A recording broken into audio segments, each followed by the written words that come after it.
நாளைய தமிழகமே எங்கள் தலைவரே, உங்கள் பிறந்த நாளில் வாழ்த்தி வணங்குகிறோம். இந்த மாநாடு தொடர்பாக திமுக தரப்புல என்ன கருத்துக்கள் எல்லாம் பகிர்ந்து கொண்டாங்க நம்முடைய செய்தியாளர் ராஜேஷ் இணைந்திருக்கிறார், கேட்கலாம். ராஜேஷ், தொடர்ச்சியாக இதுக்கு என்ன எதிர்ப்புகள் எழுது, இது பல்வேறு கேள்விகளை நம்ம பார்த்துட்டு வரும். இந்த தருணத்துல திமுக தரப்புல இருந்து இதுக்கு என்ன மாதிரியான ரியாக்ஷன் இருந்தது அப்படின்றதையும் பார்க்க வேண்டியதாக இருக்கிறது. ஏன்னா அமைச்சர்கள்ல இருந்து பல்வேறு மட்டத்திலையுமே இதற்கு கருத்தை பதிவு செஞ்சிருந்தாங்க. இப்போ வரைக்கும் திமுக தரப்புல இதற்கு எப்படி அவங்க எதிர்ப்பு பதிவு செஞ்சிருக்காங்க? நிச்சயமாக திமுக தரப்பை பொறுத்தவரையிலே அவர்கள் சொல்லக்கூடிய கருத்து என்பது இது சங்கிகள் நடத்தக்கூடிய மாநாடு, உண்மையான முருக பக்தர்கள் இந்த மாநாட்டிற்கு செல்ல மாட்டார்கள், ஏனென்றால் இது வாக்கு அரசியலை மையமாக வைத்து ஒரு கலவரம் தூண்டுவதற்காக நடத்துவதற்கான ஒரு மாநாடு என்றே கிட்டத்தட்ட அவர்கள் விமர்சனம் செய்கின்றார்கள். நீதிமன்றத்திலும் கூட இது போன்ற பல்வேறு குற்றச்சாட்டுகளும் முன்வைக்கப்பட்டது. அதற்கு நீதிமன்றம் கூட சொல்லியிருந்தது, ஆன்மீகம் என்ற பெயரிலே அரசியல் பேசினால், அரசியலுக்காக இதனை பயன்படுத்தினால் நிச்சயமாக நடவடிக்கை எடுக்கலாம் என்றும் நீதிமன்றம் தெரிவித்திருந்தது. சில மாதங்களுக்கு முன்பு பழனியில் தமிழக அரசு முருகன் மாநாட்டை நடத்திய போதும் சர்ச்சைகள் எழுந்தது. இத்தனை ஆண்டுகள் இல்லாமல் ஏன் முருகருக்காக ஒரு மாநாட்டை தமிழக அரசு நடத்துகின்றது?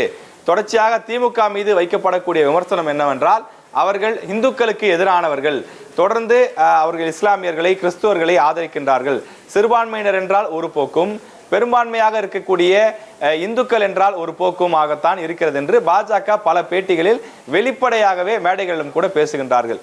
குறிப்பாக அவர்கள் சொல்லக்கூடிய விஷயம் என்னவென்றால், தீபாவளி, விநாயகர் சதுர்த்தி போன்ற பண்டிகைகளுக்கு திமுகவினர் வாழ்த்து சொல்வதில்லை, ஆனால் சிறுபான்மையினருடைய எந்த நிகழ்வாக இருந்தாலும் எந்த பண்டிகைகளாக இருந்தாலும் அவர்கள் வாழ்த்துக்களை தெரிவிக்கிறார்கள். எனவே இரண்டு கண்களையும் ஒரே மாதிரியாக பார்க்காமல் இரண்டையும் வெவ்வேறாக பார்க்கிறார்கள் திமுகவினர் என்ற குற்றச்சாட்டு அவர்கள் மீது வைக்கப்படுகின்றது. அதே நேரத்தில் பாஜகவை பொறுத்தவரையிலே அவர்கள் கொள்கை ரீதியாக மக்கள் நலன் சார்ந்து அரசியல் செய்வதை காட்டிலும் மத அரசியலை தான் தீவிரமாக செய்கின்றார்கள்.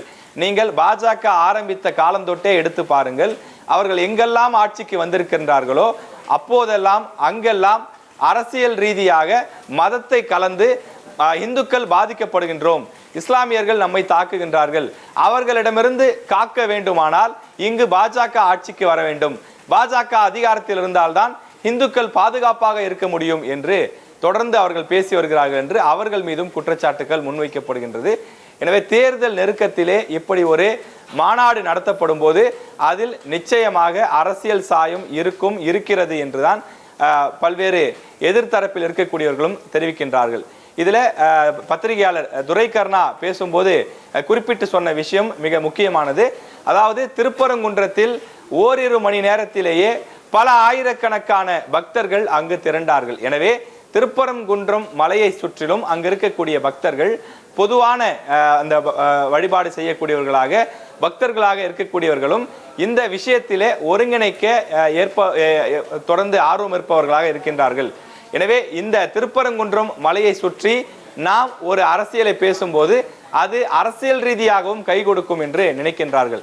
கடந்த பிப்ரவரியிலே திருப்பரங்குன்றம் மலையை நோக்கி எழுந்த அந்த சர்ச்சை, அதாவது திருப்பரங்குன்றம் மலையை சிக்கந்தர் மலையாக மாற்றுவதற்கான ஒரு முயற்சி நடப்பதாகவும் அதை பாதுகாப்பதற்காகத்தான் இது குன்றம் காக்க கோவில் காக்க என்ற அடிப்படையிலே இந்த மாநாடு நடத்தப்படுகிறது என்றும் சொல்லப்படுகின்றது.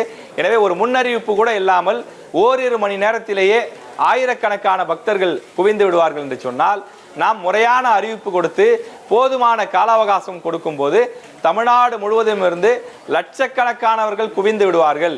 எனவே அங்கு இந்துக்களுக்கு இழைக்கப்படக்கூடிய அநீதி, நாம் கோவில்களை ஏன் பாதுகாக்க வேண்டும், தற்போது இருக்கக்கூடிய ஆட்சியில் கோவில்கள் பாதுகாப்பாக இல்லை, இது போன்ற பல பிரச்சாரங்களை முன்னெடுத்து அதன் மூலமாக அந்த பக்தர்களை அரசியல்படுத்தலாம், அந்த அரசியல்படுத்தப்பட்ட பக்தர்களை பாஜகவின் வாக்கு வங்கியாக மாற்றலாம் என திட்டம் போடப்பட்டிருப்பதாக சொல்லப்படுகின்றது.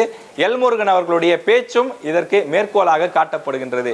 இந்த அரசியல் சாயம், திடீரென்று வேலை கையில் எடுப்பது, முருகனை கையில் எடுப்பது, இது போன்ற விஷயங்கள் எல்லாம் பார்க்கப்படுகின்றது. தமிழ்நாட்டின் மற்ற மாவட்டங்களில் இல்லாமல் தமிழ்நாட்டில் எத்தனையோ பல கடவுள்கள் இருக்கும்போது ஏன் முருகனை கையில் எடுக்கிறார்கள் என்ற கேள்வியும் எழாமல் இல்லை.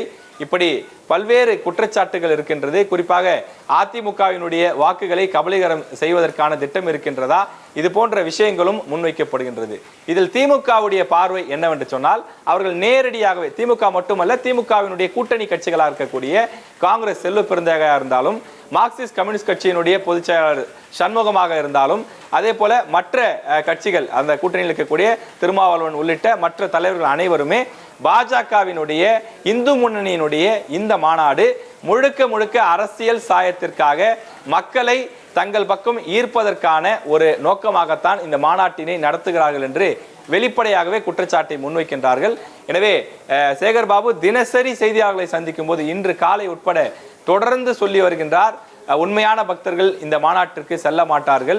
இது பக்தர்களுக்காக நடத்தப்படும் மாநாடே அல்ல, இது பாஜகவினுடைய வாக்கிற்காக, தேர்தல் லாபத்திற்காக நடத்தப்படக்கூடிய மாநாடு என்று சொல்லி வருகிறார்கள்.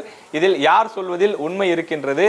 இது உண்மையில் ஆன்மீகத்திற்காக மட்டுமே நடத்தப்படுகின்ற மாநாடா, அல்லது ஹிடன் அஜெண்டா என்பது போல மறைமுகமாக தேர்தல் அரசியலை முன்வைத்து அதனை மனதில் வைத்து உள்நோக்கத்தோடு நடத்தப்படக்கூடிய மாநாடா என்பதை, இந்த மாநாட்டில் என்னென்ன பேசுகின்றார்கள், இந்த மாநாட்டை வைத்து அடுத்தடுத்த நகர்வுகள் எதை நோக்கி பயணிக்கிறது என்பதை பொறுத்துதான் பாஜக சொல்வது உண்மையா, திமுக சொல்வது உண்மையா என்பதை நாம் புரிந்து கொள்ள முடியும்.